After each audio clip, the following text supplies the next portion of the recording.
Bom dia, igreja. Que a graça e a paz de Jesus esteja sobre todos nós nessa manhã. Vamos ao texto de João, capítulo 17. Em João 17. Enquanto você abre aí, eu vou repetir o que eu falei aqui no primeiro dia, da minha felicidade de estar aqui, como o pastor André falou, da honra que eu sinto em ser convidado, e confiarem a mim, o púlpito da igreja, como alguém aí de confiança doutrinária e teológica, então me sinto muito honrado. E pouca gente sabe, né? Agora, quem estava aqui sabe, né? Mas, por exemplo, lá em Fortaleza, pouca gente sabe disso, que eu já morei aqui no Pará, certo? Quando criança, minha família, inclusive, ficou muito feliz quando soube que eu voltaria para cá para pregar, né? Eu morei em São Miguel do Guamá, e fazia esse trajeto São Miguel, Belém, muitas vezes, né? Então, visitei muito aqui. Não lembro de quase nada, tenho só flashes. Então, aqui em Belém, principalmente, está sendo como se fosse a primeira vez. Mas tenho essa história aí com o Pará, né? E me alegro realmente de estar aqui com os irmãos. Vamos então para o texto de João 17. Eu vou ler, orar e depois relembrar rapidamente o que nós vimos na sexta e no sábado, e então entrar na exposição desse texto. Nós vamos ler o verso 20 ao 23. João 17, 20 ao 23. Eu disse que João era meu livro preferido da Bíblia, se é que a gente pode ter um livro preferido da Bíblia. Se puder, esse é o meu. E o capítulo 17 é um dos meus capítulos preferidos de João. Você vai já entender pouquinho por quê. Então vamos ler João 17, 20 ao 23, diz assim: Não peço somente por estes, mas também por aqueles que vierem a crer em mim, por meio da palavra que eles falarem, a fim de que todos sejam um. E como tu, ó Pai, está em mim e eu em ti, também eles estejam em nós, para que o mundo creia que tu me enviaste. Eu lhes transmiti a glória que me deste, para que sejam um como nós o somos. Eu neles e tu em mim, a fim de que sejam aperfeiçoados na unidade, para que o mundo conheça que tu me enviaste e o amastes, como também amaste a mim. Vamos orar. Senhor, nós queremos aprender mais de Ti, da Tua Palavra, queremos que a Tua Palavra nos transforme e por isso oramos na dependência do Teu Santo Espírito, para que aqui não haja apenas uma palestra, uma mensagem humana, mas que haja o poder do Teu Espírito aplicando as palavras da Tua Escritura aos nossos corações. Então age aqui, Senhor, não apenas o pregador, não apenas os ouvintes, mas o Teu poder entre nós, trazendo vida da parte da Tua Palavra e nos ensinando hoje sobre unidade. É assim que nós oramos, no nome do Pai, do Filho e do Espírito Santo. Amém. Muito bem. Sexta e sábado, eu falei aqui, iniciando com uma base da doutrina da Trindade, na sexta noite, e ontem eu falei sobre adoração trinitária. Comecei aí a falar da parte mais prática sobre a doutrina da Trindade, foi uma exposição de Efésios capítulo 1, verso 3 ao 4, e agora eu quero entrar nesse texto de João 17, nesse breve trecho aqui, desses versos que nós lemos, para falar da Trindade como padrão da verdadeira unidade na vida da igreja. É nisso que nós vamos pensar agora de manhã, a partir desse texto aqui. Já falei rapidamente, tanto na mensagem de sexta como de sábado, sobre alguns pontos desta unidade, mas nós vamos relembrar aqui, nós vamos nos aprofundar, então, neste tema. Eu dividi esse trecho, desse diálogo do filho com o pai, em algumas partes. Uma pregação expositiva mesmo, texto a texto, parte por parte, e eu quero passar em cada uma dessas partes com vocês, uma após a outra, para nós entendermos então o que está acontecendo nesta oração do capítulo 17 de João. Então vamos começar com o verso 20. E vá tentando pegar aí todo esse discurso de Jesus, tudo que ele está falando, nós vamos aprendendo passo a passo. Verso 20 diz o seguinte: não peço somente por estes, mas também por aqueles que vierem a crer em mim por meio da palavra que eles falarem. Um dos motivos do porquê o capítulo 17 é um dos capítulos que eu mais gosto de João é que ele apresenta uma oração em que o próprio Jesus ora a Deus, o Pai. Nós temos uma oração aqui intratrinitária. Nós estamos vendo desenrolar sobre os nossos olhos uma conversa intratrinitária do Pai com o Filho. E não só isso, irmãos, eu quero que você perceba o seguinte: o Filho, Deus o Filho, está orando a Deus o Pai por nós, a sua igreja. O que o texto está dizendo aqui é Jesus dizendo o seguinte: eu não peço, Pai, somente por esses, os discípulos atuais, os crentes da época, mas eu peço por todos aqueles que virão a crer um dia, o teu povo, ao longo da história. Eu também oro por esses. Eu oro por esses que lá em 2021 estarão na conferência Atitude, na PIB do Pará. Eu oro por esses que ao longo da história crerão em Ti. Irmãos, perceba a beleza desse texto. Deus orou a Deus por nós, por mim, por você. Há uma oração intratrinitária onde nós somos o alvo do amor de Deus e da oração de Deus. E eu queria começar com isso aqui. Esse é um texto que consola os nossos corações. Eu sei que numa quantidade de pessoas como essa aqui, há muito sofrimento envolvido em determinadas vidas. Talvez você esteja passando por alguma tristeza, algum tipo de depressão, alguma perca, alguma dificuldade, seja de enfermidade, seja de outras dificuldades da vida.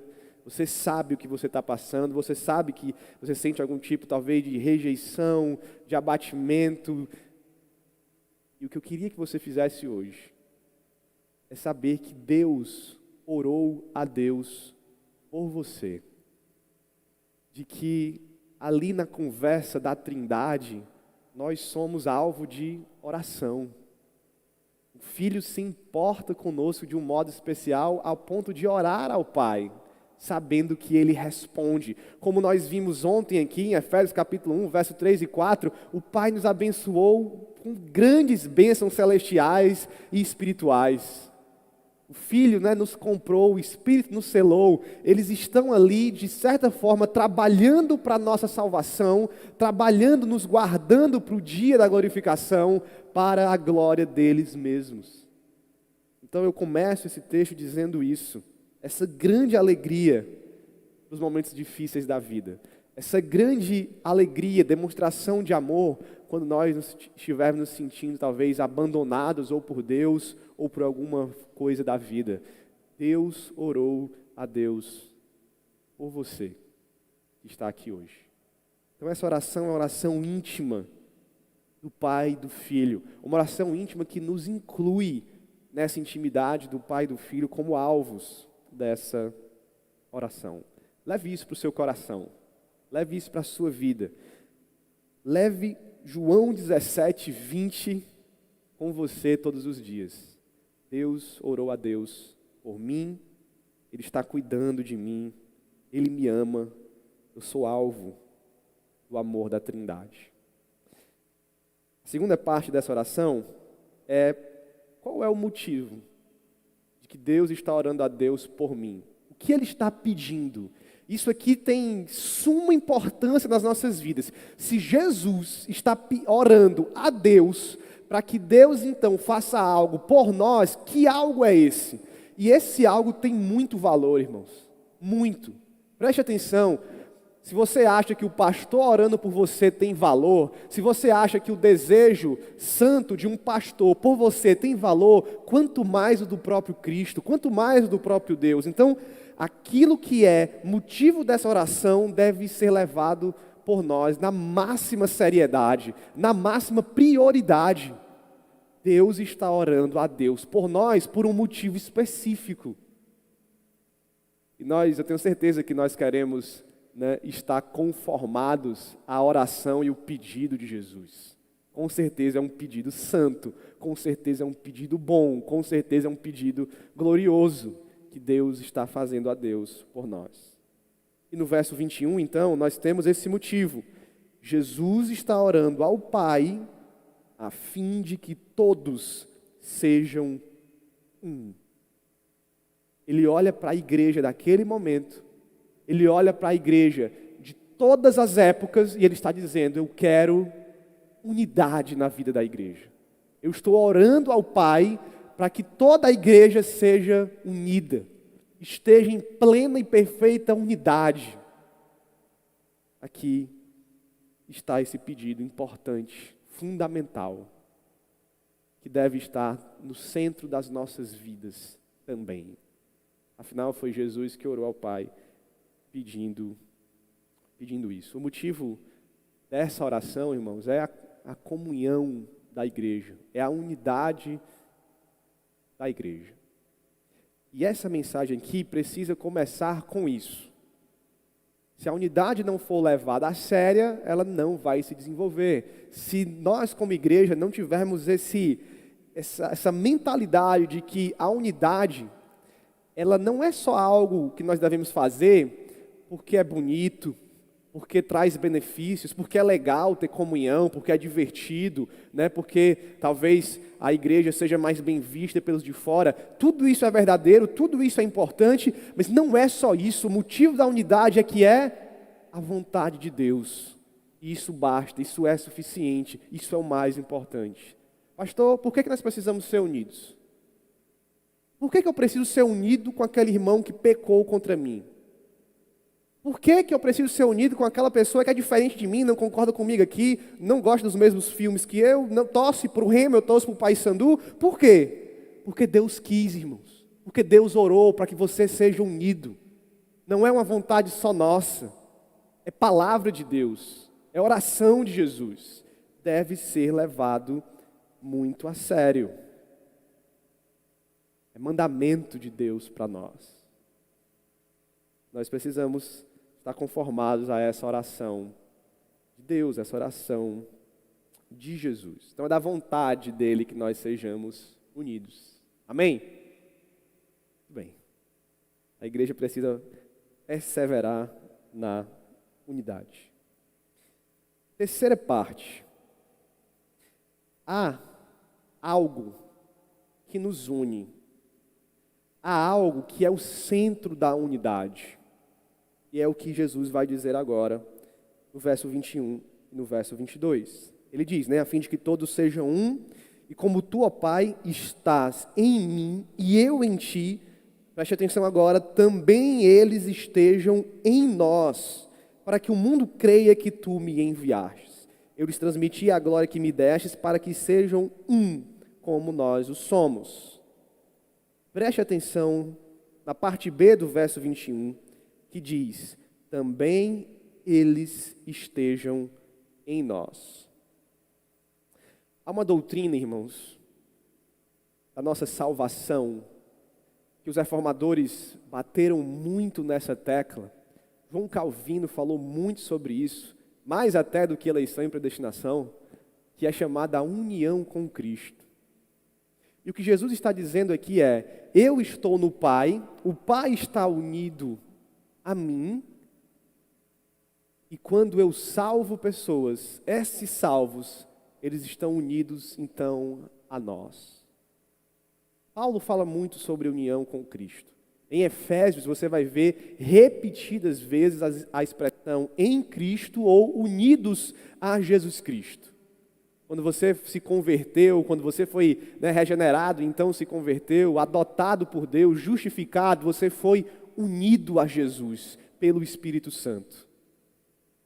E é unido a Jesus que as bênçãos de Cristo vêm sobre você, que os méritos da justiça de Cristo vêm sobre você. Nós estamos unidos a Deus, irmãos. E a lógica aqui de Jesus é a seguinte: se eles estão unidos a mim, eles também estão unidos ao Pai. E se eles estão unidos a nós, eles estão unidos a eles mesmos.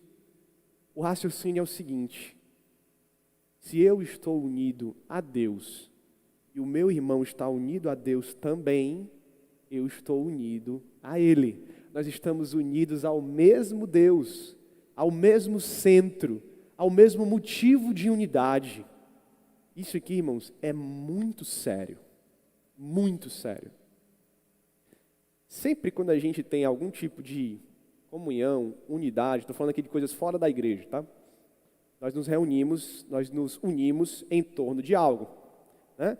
Eu, por exemplo, sou torcedor do maior time do Norte-Nordeste brasileiro, Fortaleza Esporte Clube, né? Então, quando eu vou ao estádio, ofendi aí? Ofendi não, né? Tem que reconhecer. Quando eu vou ao estádio, eu me uno à torcida. Nós estamos unidos ali, né, em torno de um time de futebol. E a torcida está unida. E você vê cenas lamentáveis, às vezes, de torcedores do mesmo time brigando entre si. Qual o sentido que isso faz? Nenhum. Mas eles brigam. Mas deveriam estar unidos. Então nós nos unimos ali em torno de um time de futebol, de uma torcida a um time de futebol, né, de uma paixão pelo futebol e tudo. Mas se você se une com amigos, você tem algum tipo de coisa em comum com aqueles amigos. Tem a galera que anda de skate, tem a galera que gosta de cinema, tem a galera que joga bola, tem a galera que vai para a praia, tem a galera que assiste anime, tem, enfim. Eu me identifiquei aqui com o pastor André, estamos unidos no Star Wars. Gostamos das mesmas coisas. Ele me botou lá para fazer o sabre e tal, show de bola. Sempre temos algo que nos une. E o que Jesus está fazendo aqui é dizendo, nós, Trindade, eu, o Pai, o Espírito, somos esse algo. Centro da unidade. O que torna o povo de Deus unido é a união do povo ao próprio Deus. O que eu quero que você pense aqui é o seguinte: eu sei, irmãos, porque eu sou pastor de igreja, que só o que há na igreja, infelizmente, pelos nossos pecados, são conflitos aparecendo aqui e ali entre os irmãos. Alguém peca contra você, alguém fez alguma coisa que você não gosta, alguém falou alguma coisa que você não gosta, o pastor pregou alguma coisa que você acha que foi para você, que você não gostou. Surgem os conflitos. Surgem às vezes conflitos mais sérios. Surgem às vezes aqueles papos de, pastor, eu perdoei o fulano, eu só não quero mais falar com ele. Eu só não quero estar mais na mesma sala que ele. Mas eu não vou sair mais para comer a pizza com ele. Mas eu perdoei, pastor. Surgem essas coisas no meio da igreja. E o que nós devemos pensar é, como eu, que estou unido a Jesus e à Trindade, posso não querer me unir a outro irmão que também está unido ao mesmo Deus, à mesma Trindade? Se você está brigado com o irmão do tipo, não falo com ele, não quero unidade com ele, não quero estar com ele, não vou na casa dele, está perdoado, mas não vou na casa dele, não quero nada com ele, você está, para você, quebrando esse tipo de vínculo que há com Deus. Eu digo para você porque o seu pecado não vai quebrar isso. Quebra para você. E é você que está perdendo a bênção da unidade. Então, se você estiver hoje aqui, brigado com alguém, em conflito com alguém, saiba que Deus está unido à pessoa que entrou em conflito com você. Se você não gosta de alguém da igreja, saiba que você não gosta de alguém que Deus gosta.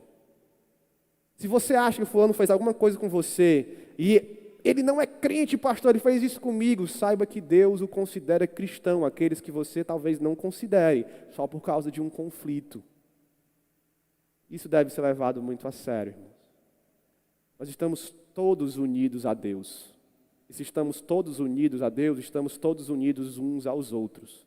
Por mais que haja dificuldades e arestas que precisam ser aparadas. Mas não devemos quebrar a unidade, quando a unidade é centrada não em você, não em mim, não no pastor, não na estrutura da igreja, mas em Deus, o Pai.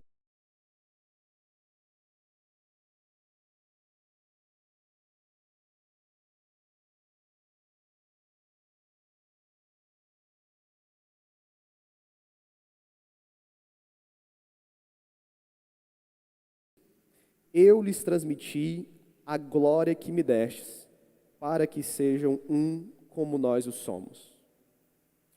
Quando você lê o Evangelho de João, né, do começo ao fim, você vai perceber que esse termo glória ele tem a ver com revelação. Veja, por exemplo, João 1,14, que diz o seguinte, logo no prólogo, que é a introdução e que coloca a teologia de João logo ali para você perceber do que João está falando. João 1,14 diz, o Verbo se fez carne, habitou entre nós e vimos a sua glória como a glória do unigênito do Pai. Vimos a sua glória, ela foi revelada a nós como a glória do Pai. Jesus, ele é a revelação do Pai. Por isso que quando nós vimos textos onde Deus está dizendo assim, o Pai deu a glória ao Filho para que o Filho desse a glória, né, à igreja, isso é revelação, é um descortinar da glória para nós, é revelação de Deus, é o que João está tentando nos dizer. E aí quando ele diz, no verso 22, no capítulo 17, eu lhes dei a glória que a mim me destes, para que sejam um, ele está dizendo, eu revelei a Deus a eles, para que eles sejam um, com base nessa revelação, para que a revelação de Deus, do ser de Deus, seja um instrumento que regula e que coloca prática na vida da unidade da igreja. Então, se Jesus é a revelação e esta palavra é a revelação sobre Jesus, como o próprio texto diz, nós temos na pessoa de Jesus, nas Escrituras, o instrumento da nossa unidade. O que é que regula, irmãos, a unidade da igreja? O que é que torna a unidade santa? O que é que julga esses conflitos que podem acontecer entre nós? O que é que traz, né, a cura desses conflitos? A palavra de Deus, a revelação de Jesus, a glória revelada de Jesus nesta palavra aqui. Não são os meus achismos, não são as nossas opiniões, é a palavra de Deus. É por isso que ela que é aberta aqui. É por isso que nós pregamos expositivamente, porque não importa o que eu penso, não importa o que você pensa, importa o que Deus revelou a nós. Importa, irmãos, a nossa unidade, seguirmos a palavra de Deus. Quando surge algum conflito que o pastor vai tentar ali ajudar a resolver, ou os próprios irmãos vão resolver, enquanto estivermos, não, é a minha opinião que deve ganhar, né? É a minha vontade, ele fez isso contra mim, ele fez aquilo, é a opinião do pastor que deve prevalecer, sempre haverá conflitos, né, irresolvíveis, vamos dizer assim. Sempre haverá briga de egos, briga de opiniões, mas quando nós temos uma única opinião absoluta, é a ela que nós nos submetemos, e é ela então que regula a nossa unidade, a revelação de Jesus que nós temos aqui na palavra de Deus. Então a unidade, irmãos, ela não é aquela unidade pela unidade. Não é aquela unidade de vale tudo, pastor, para manter a unidade, então? Não, não vale, irmãos. Só vale o que está na palavra. Deixa eu dar um exemplo que tem tudo a ver com a nossa conferência aqui. Eu posso ter unidade cristã com alguém que nega a Trindade, que nega que Jesus é divino? Não. Não tem. Você pode ser colega dessa pessoa, você pode ter até uma amizade com essa pessoa, sei lá, é do seu trabalho e tudo, mas você não é igreja com ela. Não é.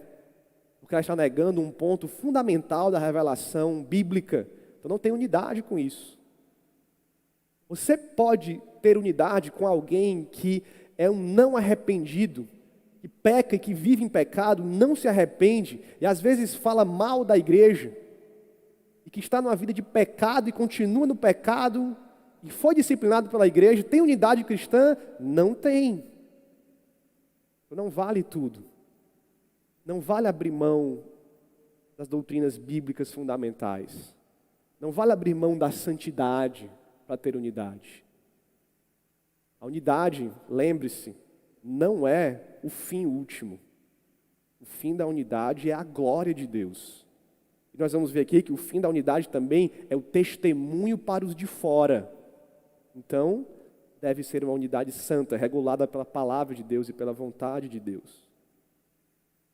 Nós vimos aí que Deus orou a Deus por nós, vimos, né, que Deus deseja, e da vontade de Deus, é o mandamento de Deus a nossa unidade, que Ele é o centro, que Ele é a cola que nos une, e que a sua palavra, a sua revelação é um instrumento, então, que regula a unidade.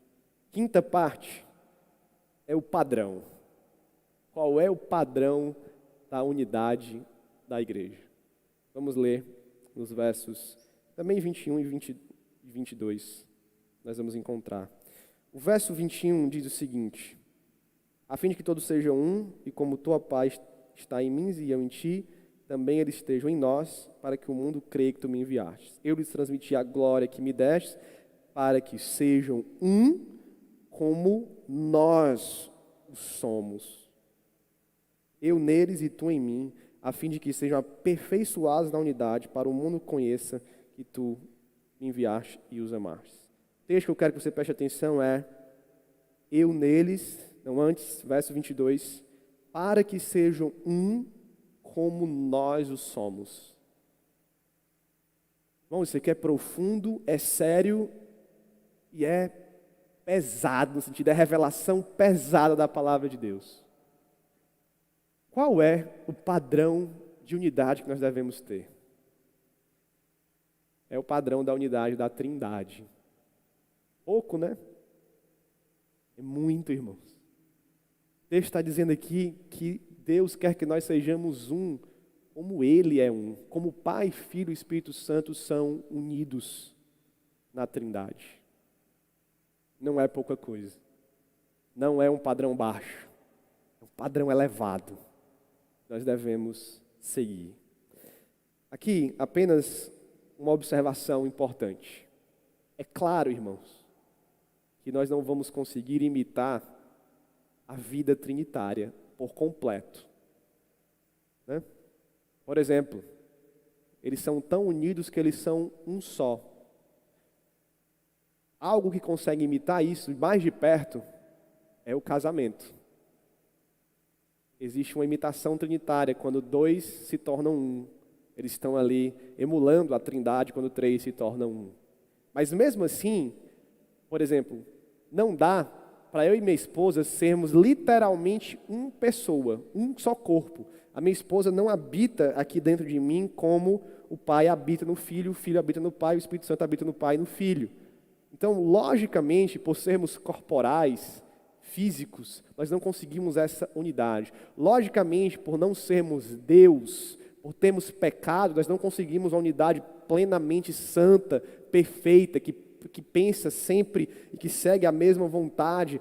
Nós não conseguimos alcançar isso. Né? Nós não vamos nos tornar o quarto elemento da Trindade. Você não vai se tornar divino, mas nós precisamos imitar até onde pudermos. Essa é a ideia. Seguir esse padrão. E é no Evangelho de João que eu quero passar por alguns textos para mostrar que padrão é esse, como ele é na prática. Como é, pastor, que nós podemos imitar a Trindade e sermos, então, um, como Deus é um? Eu quero colocar aqui 3 formas que nós encontramos pela própria pena de João, da sua própria escrita, ao longo do seu Evangelho. Abra comigo em João 10, 28. Volte aí um pouquinho. O texto, até o verso 31, diz o seguinte: e dou-lhes a vida eterna, e nunca hão de perecer, e ninguém as arrebatará da minha mão. Meu Pai, que me deu, é maior do que todos, e ninguém pode arrebatá-las das mãos de meu Pai. Eu e o Pai somos um. E aí então, o verso 31 diz que os judeus pegaram outra vez em pedras para apedrejá-lo. Verso 30. Eu e o Pai somos um. O que eu quero que você tire desse texto aqui é a distinção dos dois e a unidade dos dois. A diversidade na Trindade e a igualdade na Trindade. Quando Jesus diz o seguinte, olha, eu e o Pai somos um. Se ele está dizendo eu e o Pai, nós temos então 2 pessoas diferentes, distintas uma das outras. É como se eu estivesse dizendo, eu e o Mateus, eu e o Lucas, eu e o fulano aqui, eu e o pastor André. Sou eu, uma pessoa e outra pessoa. Algumas teologias, elas tentando explicar a Trindade, criaram heresias, como uma chamada do modalismo, que dizia que Deus é uma única pessoa que se manifesta de formas diferentes.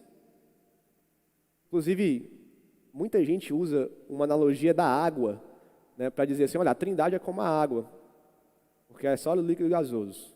Não faça isso, irmãos. Se você já fez, hoje não faça mais. Porque a analogia da água explica justamente o modalismo. O H2O é uma única molécula e ele se manifesta, às vezes, de forma líquida, sólida e gasosa. Mas a Trindade não é isso.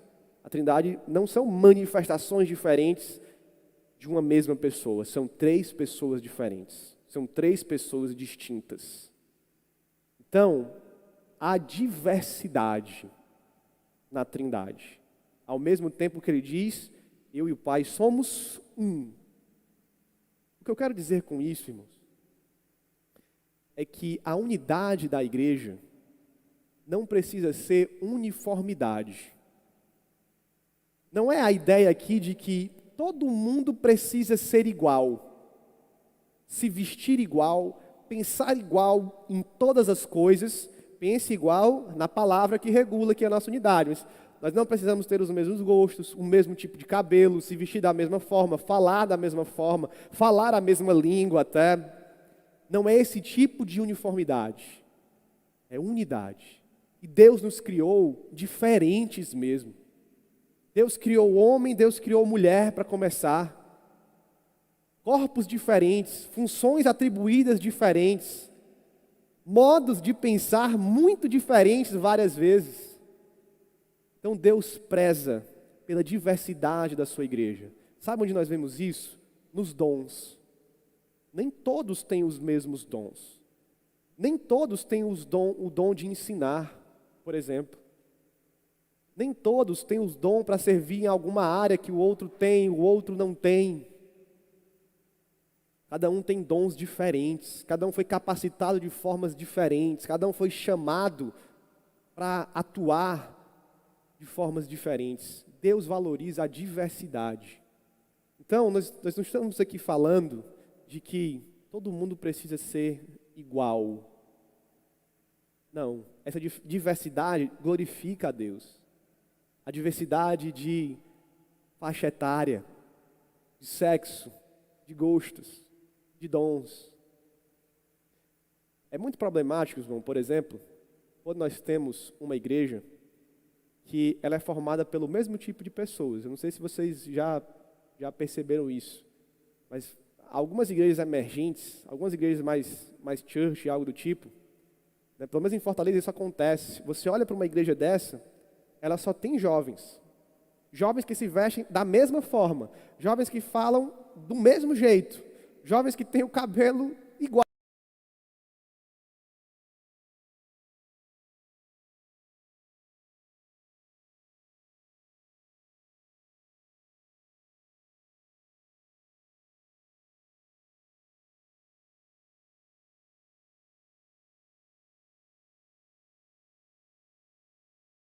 Diferentes.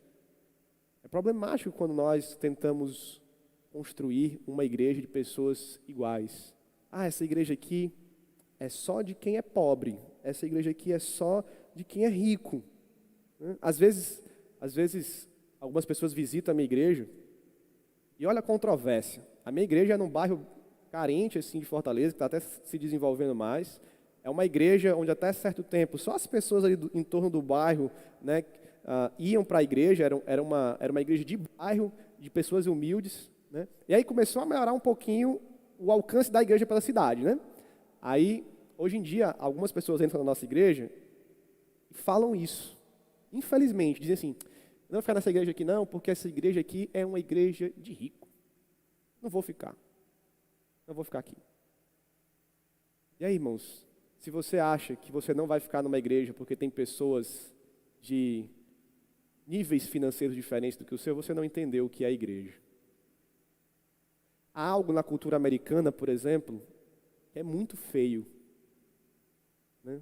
Que eu até entendo historicamente o processo, mas que deveria ser quebrado, que aqui é uma black church, é uma igreja de negros. Não, aqui talvez alguns possam dizer é uma igreja de brancos. Isso é horrível, irmãos. A igreja não pode fazer também uma comunidade baseada na raça, na cor de pele. Deus ama a diversidade. Então, esse é um princípio básico aqui da nossa unidade. É na diversidade que nós adoramos a Deus e glorificamos a Deus. Você vai ver em Apocalipse, por exemplo, que quando Jesus quebrou os selos e abriu o livro, ali haviam povos de toda língua, tribo e nação adorando ao Senhor. Ele quer resgatar povos diferentes, de nações diferentes, de etnias diferentes, de línguas diferentes. E lembre-se, essa é uma oração para a igreja de todas as épocas. No céu nós vamos encontrar algo parecido como uma Olimpíada, cheio de gente diferente. E isso para a glória de Deus. Esse é o primeiro ponto. Vamos para João 14.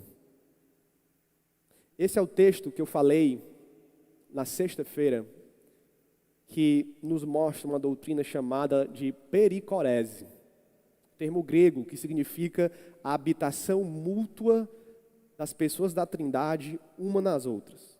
Eu vou ler o texto e você vai entender isso. E desse texto nós vamos tirar os dois outros princípios.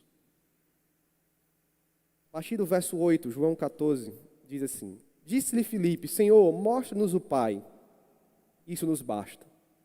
Disse-lhe Jesus, estou há tanto tempo convosco e não me tendes conhecido, Filipe. Quem vê a mim, vê o Pai. E como tu dizes, mostra-nos o Pai, não crês tu que eu estou no Pai e que o Pai está em mim? As palavras que eu vos digo, não as digo de mim mesmo, mas o Pai que está em mim é quem faz as obras. Crede-me que estou no Pai e o Pai está em mim. Crede-me ao menos por causa das mesmas obras. Pega o que está acontecendo aqui. Filipe tem um pedido honesto a Jesus. Ele entende talvez ali que Jesus seja realmente o Messias e que ele trouxe revelação, ele pode trazer revelação de Deus. Ele pede, Senhor, mostra-nos o Pai, revela-nos o Deus de Israel, revela-nos aquele Deus que se revelou como eu sou a Moisés. Nós queremos ver esse Deus. E a resposta de Jesus, irmãos, é revolucionária. Ele diz o seguinte: vocês já estão comigo há tanto tempo e ainda não me conhecem. Espera aí, Filipe pediu não para conhecer Jesus, Filipe pediu para conhecer o Pai. Mas Jesus está dizendo, quem conhece a mim, conhece o Pai. Quem me vê, vê o Pai.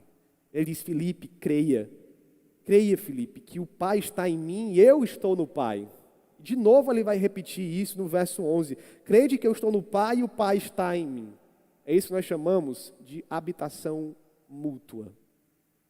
Em Jesus Cristo encarnado, o Pai e o Espírito estavam lá nele também. É por isso, irmãos, que essa é uma das características da unidade, da Trindade, da perfeita unidade. Eles são tão um, que um habita no outro.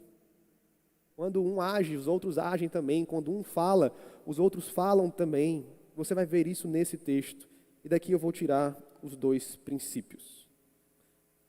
O primeiro é o seguinte: a unidade da Trindade é uma unidade de pleno conhecimento mútuo.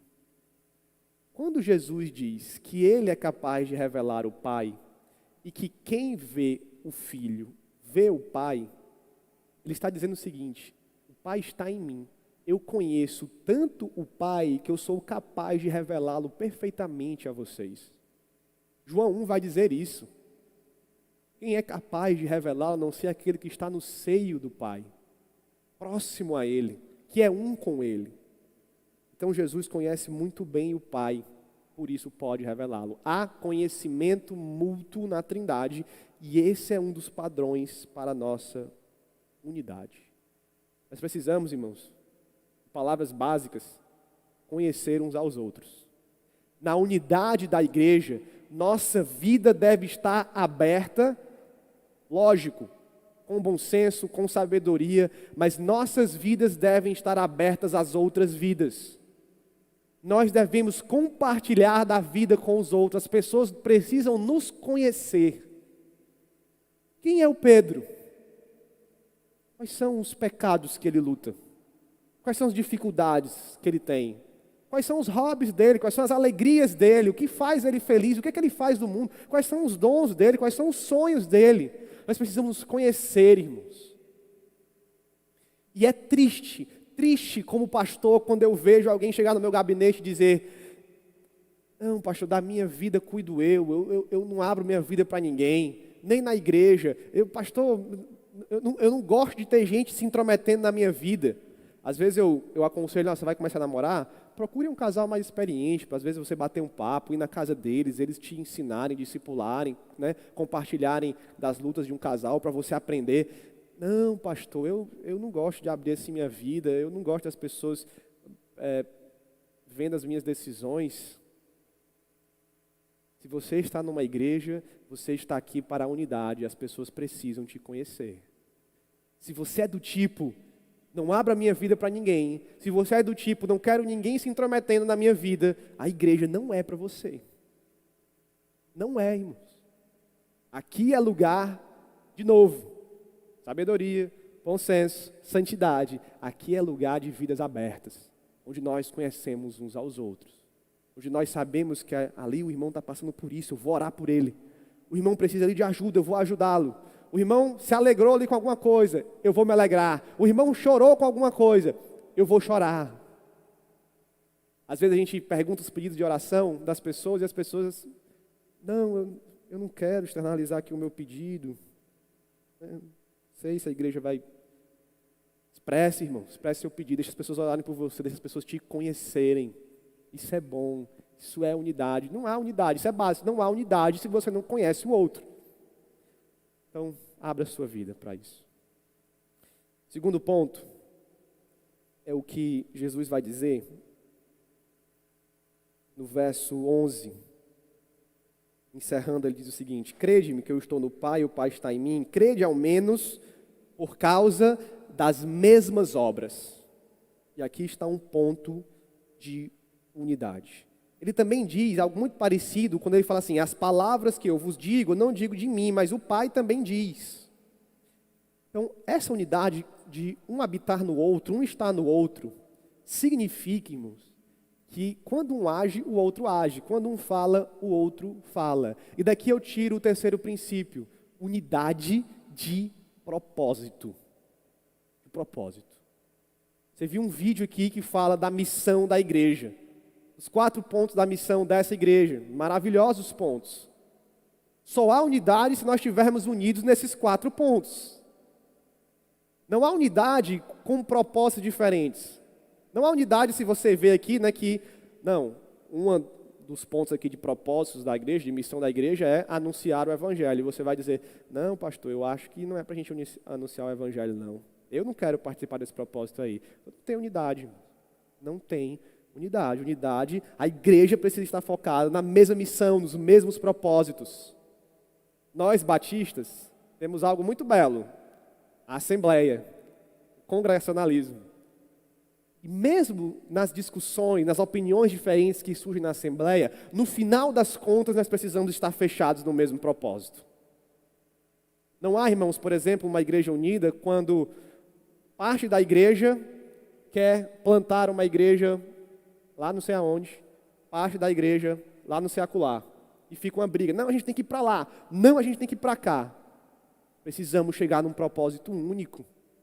Vamos para ali, vamos para acolá, vamos para lugar nenhum agora, vamos esperar. Precisamos estar fechados em propósito, principalmente nos propósitos mais sérios da igreja. Não há unidade sem unidade de propósito. Jesus está dizendo: olha, você vai crer que eu e o Pai somos um e estamos um no outro porque nós fazemos as mesmas obras. Porque nós falamos, né, as mesmas coisas. As palavras de missão que eu estou dando para a igreja são as mesmas palavras do Pai, que são as minhas, são os mesmos propósitos. Devemos imitar isso. devemos, imitar os propósitos de Deus, que são um também, nós devemos ter os mesmos propósitos, irmão. Devemos ter os mesmos propósitos. Quero fazer um resumo aqui. Vamos passar por tudo que eu falei. Primeiro, a unidade é a vontade de Deus. Isso já é suficiente. Segundo, Deus é o centro, é a cola que nos une, é o centro da unidade. Terceiro, sua revelação é o instrumento da unidade, é o que regula a nossa unidade. E quarto, a Trindade é o padrão dessa unidade. É um padrão que diz a nós que nós temos uma igualdade de status, porque somos salvos da mesma maneira, justificados da mesma maneira, todos somos filhos de Deus da mesma maneira. Não tem nenhum crente aqui que está de modo salvífico mais perto de Deus, mais longe de Deus. Todos somos filhos de Deus, somos iguais nesse sentido, mas o outro padrão é que somos distintos também, somos diversos, somos diferentes e glorificamos a Deus nisso. O terceiro padrão é: precisamos nos conhecer mutuamente. Precisamos ter mais abertura de vida uns com os outros. E o quarto, precisamos estar seguindo as mesmas obras, os mesmos propósitos. Essa é a forma que nós imitamos o padrão de unidade da Trindade. Quando nós fazemos isso, o resultado, além da glória de Deus, logicamente, é este aqui: eu neles e tu em mim, a fim de que sejam aperfeiçoados na unidade, para que o mundo conheça que tu me enviaste e os amaste, como também amastes a mim. Quando uma igreja está unida dessa forma, ela é um testemunho fortíssimo do Evangelho para os de fora, para os descrentes.